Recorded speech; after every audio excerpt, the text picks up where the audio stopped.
Hello everyone, আসসালামু আলাইকুম। আপনারা সবাই কেমন আছেন? সবাই একটু কমেন্টের মাধ্যমে জানাবেন।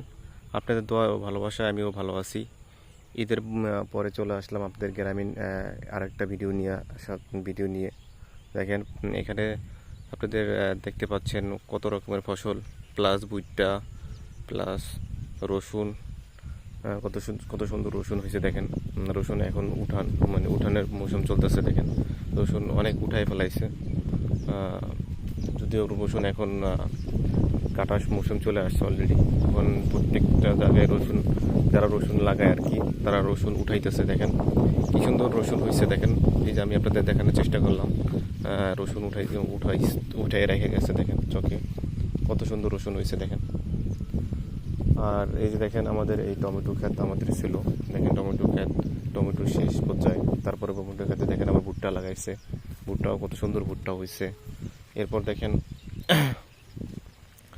ওই যে ছোট ছোট কিছু ভুট্টা লাগাইছে। এখন ওইগুলো হচ্ছে পেঁয়াজ উঠাইয়া লাগানো হয়েছিল। আর এইগুলো মানে টমেটো থাকা অবস্থায় চাষ করা হয়েছিল, তো এই জন্য তাড়াতাড়ি বড় হয়ে গেছে। আর ভুট্টাও হয়ে গেছে। দেখেন কত সুন্দর ভুট্টা হয়েছে। আর টমেটো যখন ছিল তখন আপনাদের মাঝে ভিডিও নিয়ে আসছিলাম, দেখছিলেন কত সুন্দর টমেটো হয়েছিল। এখন টমেটো শেষ হয়ে গেছে, টমেটো মৌসুম শেষ।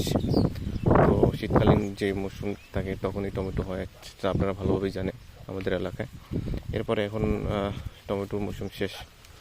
এখন হয়েছে ভুট্টা, প্লাস আরও যে মৌসুম আছে, যেমন ধরেন রসুন এখন উঠাইতেছে। এরপর আছে কাঁচা শাকসবজি। সবসময় আমাদের এলাকায় হয় মোটামুটি, তো শীতের মৌসুমে একটু বেশি থাকে আর কি, এখন একটু কম। যাই হোক, এই কিছুদিনের মধ্যে হয়তো বা এই ভুট্টা উঠানোর পর হয়তো বা আরও কাঁচা শাকসবজি যেমন লাউ, তারপরে ধুন্দুল, এরপর আরও লাল শাক, বিভিন্ন ধরনের শাকসবজি চাষাবাদ করা হবে এইসব ক্ষেতে। তো দেখেন কত সুন্দর ভুট্টা হয়েছে। তো ভুট্টা হলো অল্প কয়েকদিনের ফসল, তো এগুলো তাড়াতাড়ি হয়ে যায়। এই জন্য ভুট্টা আমাদের এলাকায় আগে ভুট্টা চাষ করতো না, এখন চাষ করতেছে। দেখেন কত সুন্দর ভুট্টা হয়েছে, অসাধারণ আসলেই।